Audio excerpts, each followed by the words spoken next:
go there. Now, within the next 10 years, 1 in 5 people in the world will be classified as obese. That's so shocking, isn't it? So shocking. So new research says the world is heading towards basically a global obesity crisis. The study published in the Lancet Medical Journal says there are 500 million more obese people compared to 40 years ago. UK men are ranked 8th in the world for obesity. That's behind China, the US and Brazil. UK women are 11th. That's behind China, the US and India. So joining us now is body image campaigner and reality TV star Josie Gibson, who you yourself have had your own battles with your weight and won them. Yes. So what do you think the answer is?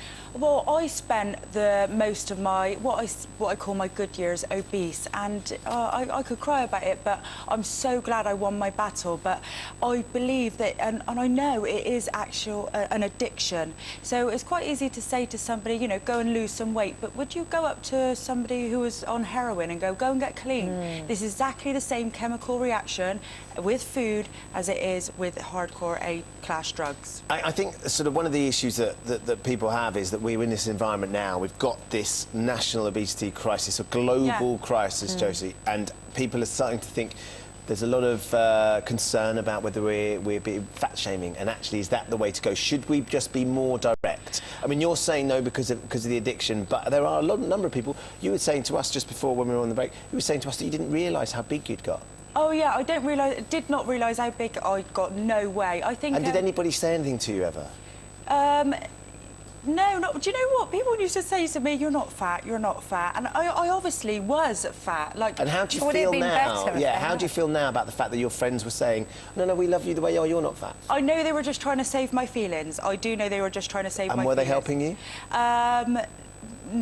No, they weren't. And I do. If my friend was sat there now and she'd put on weight and she said, "Yeah, I've got fat," I would agree with her, and I'd try and help her and do something about it. So that's the key. So this idea that we need to shock people, and if our, loved ones have put on a lot of weight, rather than sort of, subtly beating around the bush, around the bush and trying to hint, we should just be direct and say, "Listen, I love you, but you put on a lot of weight."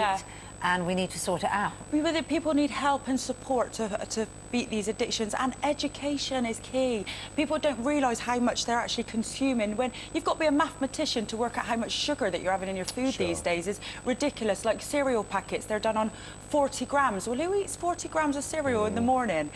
So yeah, I think we need education, and we've got to start young. We've been talking about this for a good few years now, though, Josie, don't we? We know what we've got to eat nutritionally. We know that we've got to eat more vegetables and more fish and more meat. We've got to eat less saturated fats. We've got to try and eat less sugar. We kind of get a sense of what we need to get more exercise, and we need to control our portion sizes as well. It's hard, Ben. Like I went to I was on my way up here on the train station. I looked round.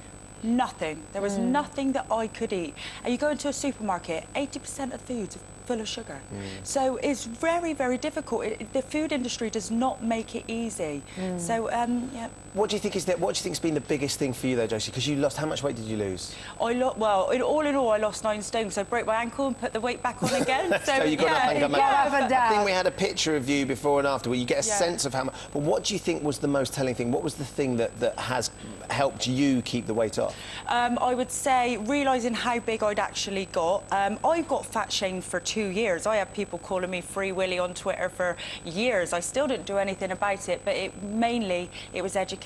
I had to know everything that I was putting in my body, what the effects of the foods that I was putting in my body were. Do I need this? Is this full of nutrients and vitamins that I need? And working out how much sugar that I was eating as well. And that's the biggest difference for you, is understanding all those elements. Understanding it all, yeah, and then realising about the food industry as well. I mean, these people employ neuroscientists to get you addicted to processed foods. And now, how that's to sell scary. That stuff as well. Yeah. Okay, fascinating. Thank you for coming in, Josie. Nice to see you. She's so lovely. Now, coming up.